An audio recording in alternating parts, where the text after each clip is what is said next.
Well, build my gallows and build them high. Makes a long time climbing before I die. I want the chance that's bit in his eye. Well, he gave me bars, but I can see between to a dusty yard and a long gone green. They call that freedom, if you know what I mean. And I dry my sorrows, but the whiskey's gone. I'm sober as good. Hello everybody, welcome to the very first edition of A Quick Bang. I'm your host Matty. This is us reacting to Hibs' narrow defeat to the Rangers that just happened just now. I'm joined by a host of beautiful people and my son. Sorry, Josh. We didn't have any of the usual bangers on moving the right. They might join us as the evening progresses, but they might not. So where do we start with picking this across? Darren Thompson, you're in my top left, so I'm going to work clockwise around the screen. What were your thoughts on the game tonight?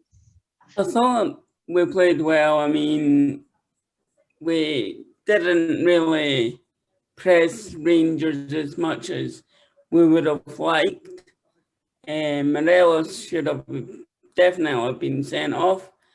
There's no questions about that. If that was any other Hibs player, he would have been shown the red card.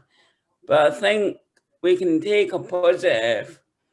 We never got absolutely hammered like Ross County did. So, I mean, the performance for me was good. Fair dues. Jamie, what do you think about that? I agree with that. I think it was because it was such a changed team, everybody was a wee bit unsure of what to expect. But there was a lot of knives out the night for Jack Ross, which I'm completely against. And I'm sure a lot of people were kind of looking, thinking we'll probably get a hammering for Rangers, but I didn't actually see it on the cards. I know people were maybe talking that just a typical Hibs come and get a win after such a poor performance on Saturday. I actually thought we turned up tonight. Possibly no any good flair players, but I thought the new guys were absolutely excellent and a few standout performances for them. And I think we're progressing well. So although Jack Ross has taken a wee bit of grief, we certainly can't be up sticks and changing manager for me. And I think the wee bit of battling performance tonight showed that we can dig deep against a, let's face it, a really good Rangers side. You mentioned the new signings there, Lee, when just before we came on, you were mentioning Chris Cadden's performance. What do you want to say about that? Well, he was superb. I think for the first time in a few weeks, we've actually seen somebody that can cross the ball and put in good service. I thought the first half, some of his crossing was really good. But it comes down to the crunch again, is that we've had chances in the game and we've not been able to take them. First half, I thought we played really well. Jackson Irvine, I thought, was a good aerial presence as well, and it's given Cadden something to aim at in the box. But it's the same with Christian Doidge. Again, obviously Doidge has got a header, or he's tried a header, and he's fluffed it at the back post. But no, I think for me, I think Cadden was definitely a really encouraging sign, and it just shows that we've got some width where we can try and get some crosses in the box. But it was the same with Doig. I thought Doig had a good couple of crosses as well. It's set pieces. We just struggle with set pieces. What did you think of the switch to put Cadden on the left? I think that worked. It was an interesting one, to be fair. I think there's obviously something not quite right with Boyle, but obviously Jack mentioned that at the start of the game. He's maybe not in the right mindset. I thought Cadden was good on the right. He done all right on the left, but I think, as I say, I think his more natural position is on the right-hand side. But at least we can switch it up if we need to. But again, is that a sign that Jay Wright's not on Jack Ross's plans? Because if we needed someone on the left-hand side, I thought he would have brought in Jay Wright. Was Wright on the bench? I can't even mind if he was on the bench tonight. He was on the bench tonight. Aye. That's an interesting one. Ryan, what about the main talking point of the game then? So probably the big incident was Morelos. What did you make of that? Probably echo all the Hibs fans on Twitter. Red card for me every day. I was just listening to Darren McGregor's interview after the game there, and he was saying that Clancy said that he didn't think that it was intentional, but I mean, he's not far off it. What? It's a red card. It's a red card, personally, aye. Matt, what sort of things do you think Rangers players would need to do to get a red card against Hibs? Murder someone? I mean, realistically, I mean, how if that's what Clancy said, he can't see it. Something needs to be done. I think it's probably about 5 yards away. I think he is, if that. Looking right at it, so I don't know. I think he said it wasn't intentional, and Right. there was no way he could put his foot, apparently, but he could, 100%. He could Aye. pull out with it a wee bit. I think it would depend on what his class is. If it's classed as murder, then fair enough. But I think if it's manslaughter, the intent's not there. So I think it's got to be a yellow card. Yellow card You for can see- manslaughter. Tax avoidance. You could see the intent in Morelos' face when he planted his leg. He knew exactly where Porteous' Aye. leg was, and you could see the intent in his face. And he was right. He was looking at me. He wasn't looking at the football. He was looking at Porteous' leg, and he went down with force. And of course, he meant it. It was Yeah. shocking, absolutely shocking. Before It's the one of game- those things as well, though. Like you know they've got history. You watch them, like Exactly.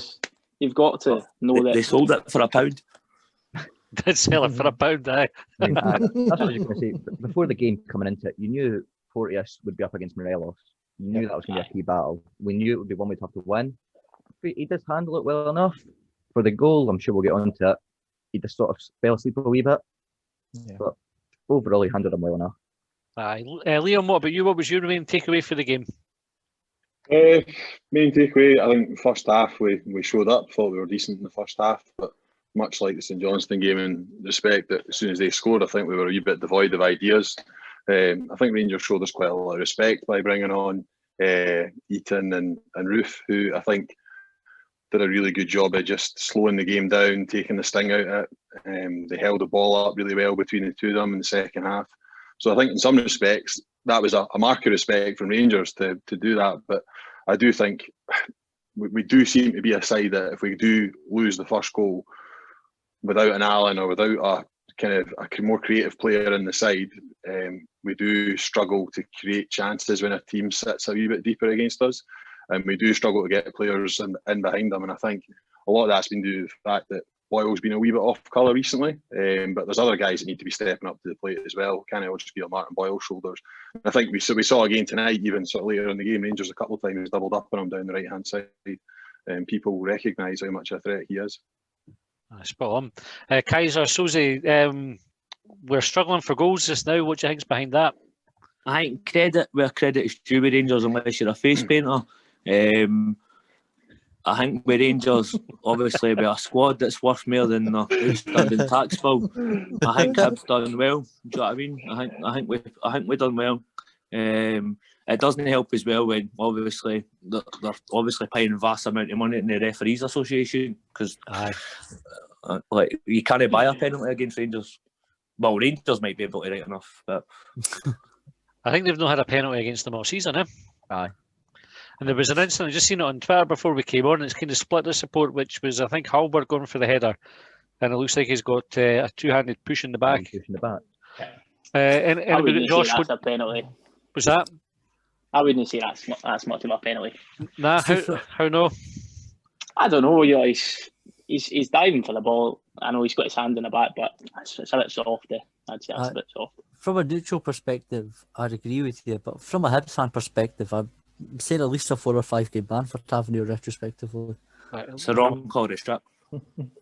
Exactly. I think I don't know. I saw he's going for the diving header, and He still pushes him though. His trajectory, his body shifts far further than he would have been for the header.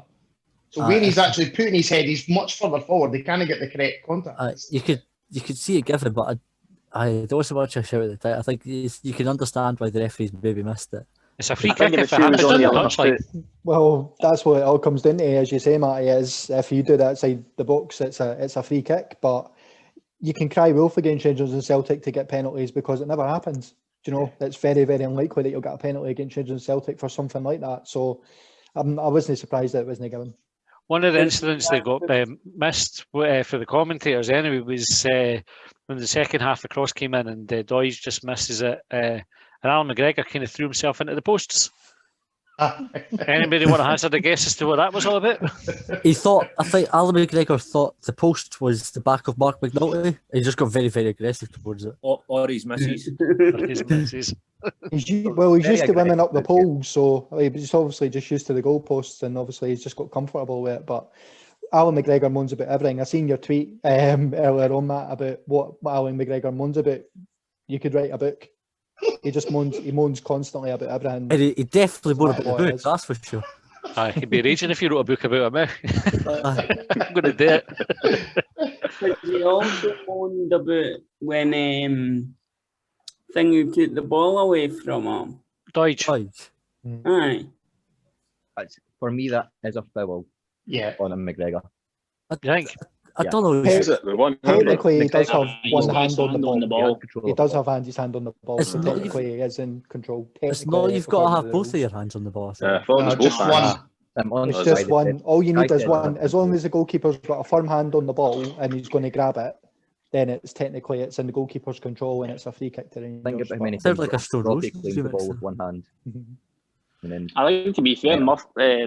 Irvin's got to do better, eh? That's got to be a goal. Oh, he should have scored. Aye. He should have scored. bring him back. So, Jamie, I'll come to this one. Hibs have been very wasteful in front of goal last couple of games. How on earth did they turn that around? It's a tricky one because I thought Doidge actually done better than he has done recently tonight. It was more of a battling game for him, but we do need another striker. I thought Nisbet was isolated again, and Doidge isn't the answer for me. I've never ever seen the hype about Doidge. Has maybe one good game in 10. He misses too many chances for me. Even if you're in the position, you should still be scoring more goals than that. But it looks like how we're going to play is try and get goals more from midfield. So if you're going to have your Jackson Irvine, Scott Allen, McGuinness, and Murphy, that's quite an attacking midfield, and that's more or less where we're probably going to get goals from. Whether we start with two strikers and play a 3-5-2, or whether we just play Nisbet as a lone striker, having the midfield basically coming in from different angles to try and help him. But that's the only place I can see getting goals unless we sign a striker. I know Aye. a lot of us are calling out for it. Is it time for Jamie Gong to get a few games in the team? Start him? Yes. Yep. Absolutely. No, I don't know. I don't think he's the answer, to be honest. He might not be the answer, but he's definitely got something about him when he plays. He seems a bit more direct and wants to get in the box. The thing is, I think we need quite a more physical We need a striker than genuine Doidge. target, Somebody man. that's going to be a bit, We need But a genuine no- target, man. Doidge doesn't have a I target, know man. someone who's a bit lethargic, and you need somebody who's going to be able to move with it as well. Aye. It's all very well holding up the ball, but not being able to distribute it is a completely different game. So you need somebody with a bit more movement. Doidge has actually got that, but he's just, I don't know. He's there's just off the something boil missing. now. Doidge has definitely got his flaws. Like he's a bit slow in the turn and he does miss his chances. But I think that's if he had that, then he wouldn't be at Hibs. Like I think there's definitely aspects of his game. I think he's good with the ball at his feet. I actually do think he has some decent touches and he gets in good positions. I think he's tough for defenders to defend against. But you could say that about Kevin Nisbet, really, though. He's scored a You lot could- of I goals, think- and he is at Hibs. I think So we Nisbet's should a be better looking player. at players like that. Yes, he's I a better player, but what I'm Yeah, I saying think- is, you're saying that he's a guy like Doidge, if he had those attributes, wouldn't he be at Hibs? But Kevin Nisbet does have those I think attributes, and he is there's at Hibs. I think there's Aye. something Doidge has got better than Nisbet. Like he's slightly better at holding the ball up. I think Nisbet loses it at times. I think Doidge goes through spells where he either scores everything that comes off him or everything misses him. There's no really in between. So he'll go on like a 6 or 7 game streak where That just last season. every chance misses. Yeah. And then eventually he'll score one and then he'll go on like a 5 or 6 game streak where every shot he has goes in the back of the net. I mean, I think he's Aaron, I'd be much happier if you could just find the medium. Darren, you come in there. What were you going to say, mate? I'm saying Nisbet's still young. He is. I suppose that's the same with Gullen as well. Gullen's a young lad. Liam, I wanted to ask you about confidence in the team. Do you think we look like a team that's playing with confidence or not? I don't think we looked like a team in the first half that was short of confidence, to be honest. I thought we played some really good football. We were on the front foot. There was plenty of energy about us. I think when we get into the final third, I think there's just a little bit of composure missing. I don't know if composure and confidence are one and the same thing or if the two of them are linked, but I do think that there's certainly some composure lacking clearly from the chances that we missed on Saturday and the chances that we missed tonight. I don't know about confidence. I don't think we're completely devoid of confidence. I think it was called out by several people on Twitter earlier on that Porteous, I think it's not confidence. It's just concentration that let him down for the Rangers goal. And I don't think those two things are linked. I think concentration is something that not all centre halves have. We've known plenty down the years to be at Hibs who lacked confidence, not lacked confidence, sorry, lacked concentration. Yeah. Just on the bit on target man, can we just come back to that for a wee second? Because see, for me, I think the rhetorical question. Fuck off, Matty. I just want to pick up on that because see, from my perspective, the number of target men that Hibs have had in the last I don't know how many years, and I don't know how many of them have really been successful, but in my lifetime there's not been very many target men that have played for Hibs and have been able to adjust and play the style of football that we want and expect Hibs to play. So Grant Holt in the Championship was probably, you would argue, a target man at that stage in his career. Shecky Kuchi, going back a wee bit further, look how that one turned out. Colin Nish was a target man. Craig Brewster. Brian Graham. But I think what I'm coming on to say is I think that the game now has changed. I don't see a huge number of teams, even in Scotland, playing with a big fucking lump up front that they lump balls up to and win second balls. I think there's a time and place for bringing guys like that into the game. But see, for me, I just don't think it's something that in the modern game is needed as much as a guy who can run in behind, who's got a bit of pace, who can stretch teams in the way that Martin Boyle would if he was a centre forward, and he's quite clearly not a centre forward. If he went in Saturday, that's the case. I just think that there's a different dimension. If it's target man, it needs to be a bit more of more of a well-rounded player than a lot of target men of old, I suppose. I actually agree with you with that, but I'm not talking about shelling balls at him from a big diag from Hanlon every day of the week. But you do, for me, we lack height. And Nisbet is a really big guy, but he's better movement. He's got a really good touch, but I think you need someone that can also shield it for him and bring him into the game more. Not shelling stuff at him, but winning headers, just things like that. Just bring a different dimension to the play. I wonder what Leverchus is up to nowadays. See if he's up for a comeback. No. You can say it, Josh. You can pronounce it. I can't pronounce it anytime. I try to fuck it up. So. Big Dave. Aye, Big Dave. David Victor. Kaiser Soze, I'm going to bring you in. Were you happy with the team selection that started? When I seen it, I thought, I don't know. I see it's different when we play Rangers and Celtic. Hibs turn up and see what you've seen tonight. We'll play again. The performances there, it's always the same against Old Firm, regardless of what happened on Saturday. We always turn up. We can't turn up against Hearts right enough, but we definitely turn up against Old Firm. And I think if that drive was there in your team against every team, would be brilliant. But going back to the striker thing, we just need somebody to be able to finish the ball and put the ball in the back of the net. We've not got that. We've not got that quality there. That's why we fall down all the time. Can't finish the ball. Can't do it. And Matt, if you were Jack Ross trying to fix that, what would you do?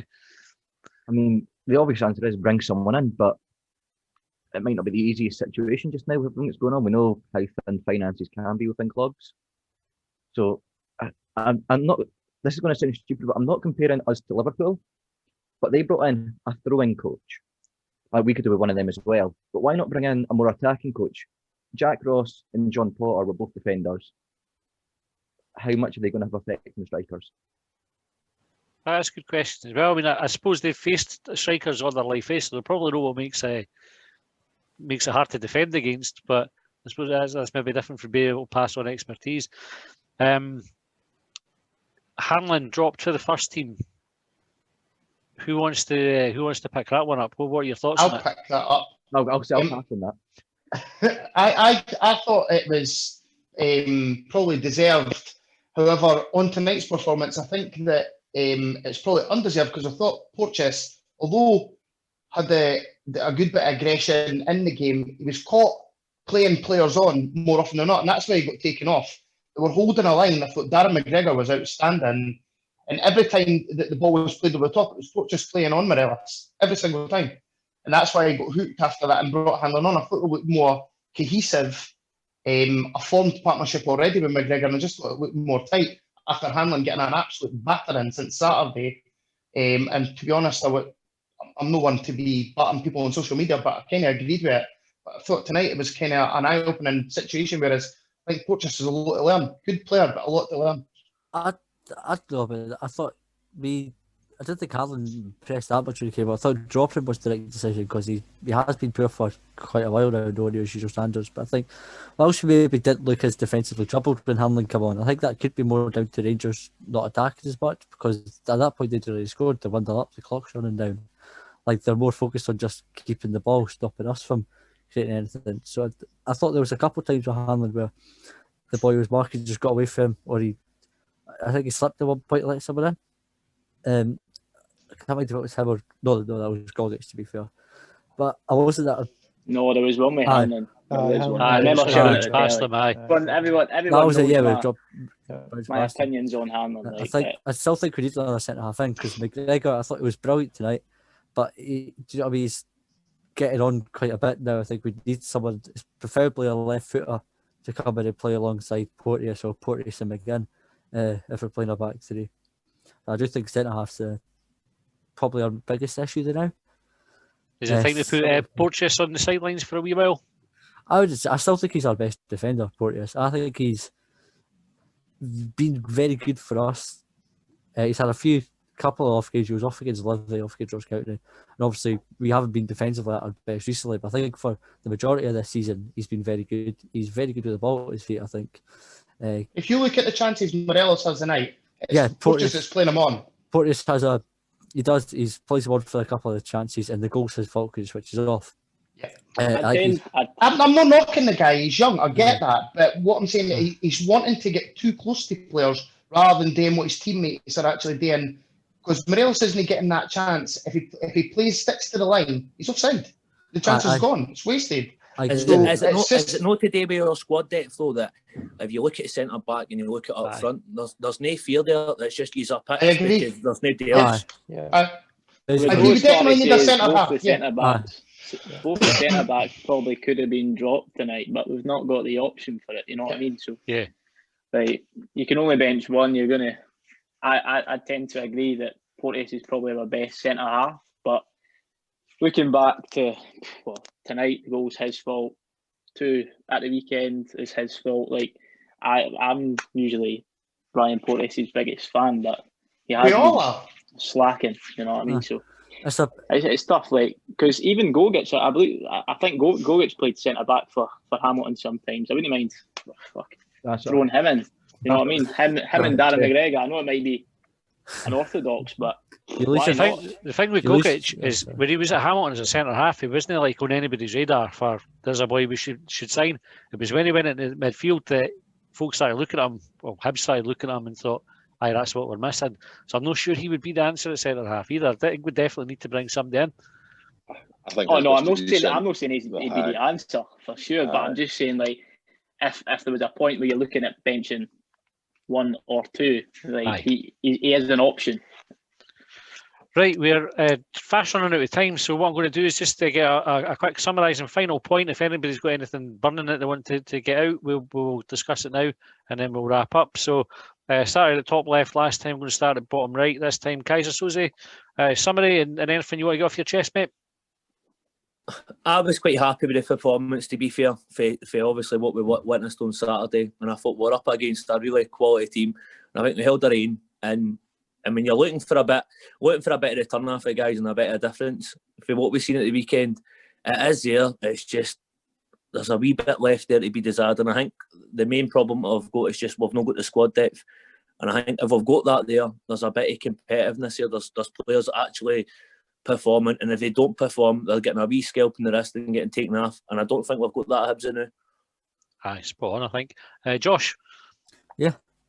Same question to you. This is how it works. I'm going to ask the same thing to everybody. Apologies on that one. No, I thought quite good performance tonight. Good bounce back for the St Johnstone game on performance-wise, and that there was a lot more effort. I thought the heads didn't seem to drop when we conceded. We still tried to push. It's the best side of the country. Like they've won more games than most teams have played this season. So I thought he played quite well. And if the ref does his job, then their goal scorer isn't on the park. So overall, no massive complaints on the Hibs end. Apart from that, the goal is probably avoidable still with Morelos being on the park. But, okay, mate. Liam? Rome wasn't built in a day. We're a work in progress. I think people just need to get behind the team that we've got until the end of the season. I think we've got some good players. I think there's signs of some good things happening in our club at the minute. We're certainly in a better place than we were this time last year, or maybe before last year. So I get behind the team, get behind the players that we've got just now, get behind the manager. Does anybody know how long it did take to build Rome? About 2,000 years, I reckon. Nice Just one. rough estimate. We've got a lot to look forward to then. Lee, final thoughts for you, mate? Thing for me is that I think it was an encouraging performance tonight. Obviously, you know what I was like on Saturday. I was fucking probably the most negative person in the world, as you know, Matt. But I think tonight was so much better. We did create chances, but again, in our Achilles heels, we just can't take them. One mistake led to a goal for Rangers. Apart from that, I didn't think Rangers really threatened us as much as maybe people thought we would have. Centre half and striker are an absolute must before the end of the window if we want to keep up and keep our progression up for fourth or even third place. Fair dues, mate. Ryan? Aye, echoing everyone else, positive performance, signs of improvement. Again, Morelos probably shouldn't have been on the pitch. Other than that, a couple of weeks, we've got a few favourable games coming up, so hopefully we get a wee running and then table will look a wee bit more rosier. Fingers crossed there, Matt. How are you? Yeah, just as Ryan said, echo everyone else. But I wouldn't say pleasing, but I'm more encouraging than it was Saturday. I can probably speak for every single Hibs fan. Corners need to be worked on. We need to get Never mind a throwing, coach. We need a corner. First man every single time. Get a decent set staker, get Halberg off them, and take it from there. And nice one. Who knows what will happen? Stevie Marlin back in the team. Nope. That might be difficult. Jamie? I kind of echo what everyone's been saying. I don't think it's a time to panic. Okay, the last few games haven't been what everyone wanted. It's definitely a team in progress. And if we keep chopping and changing managers, as I was saying, Jack Ross is now our 7th manager in 10 years. We need to really start giving people a wee bit more of a run at it to see if we can build a team and see what we can do rather than just going, that's shite, get rid of him after a couple of bad performances, because let's face it, until we actually have a fully settled team, these wee niggles are always going to happen. That's a good point. I can't mind if we said it on the podcast or if it's something I typed on Hibsnet about the trajectories. Like, as Hibs fans, we want it just to be like a steady upward trend, but life isn't like that. We're going to go up and then take a few bumps before it goes up again, and we're really bad at how we react when it hits the bumpy bit. We just need sometimes, I think, to persevere a wee bit.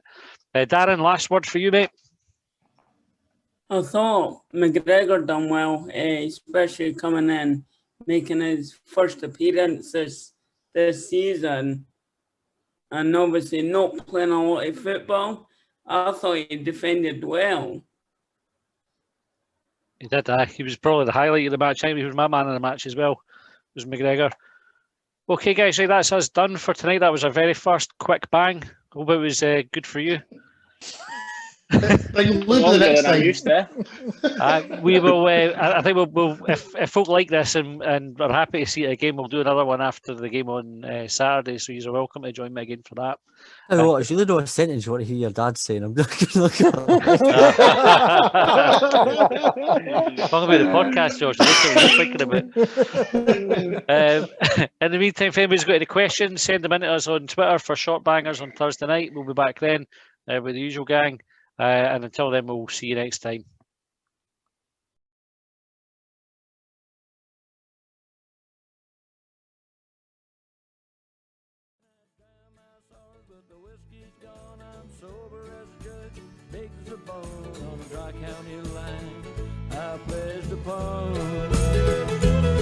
Well, they trailed me down when I broke free. I drank all the whiskey and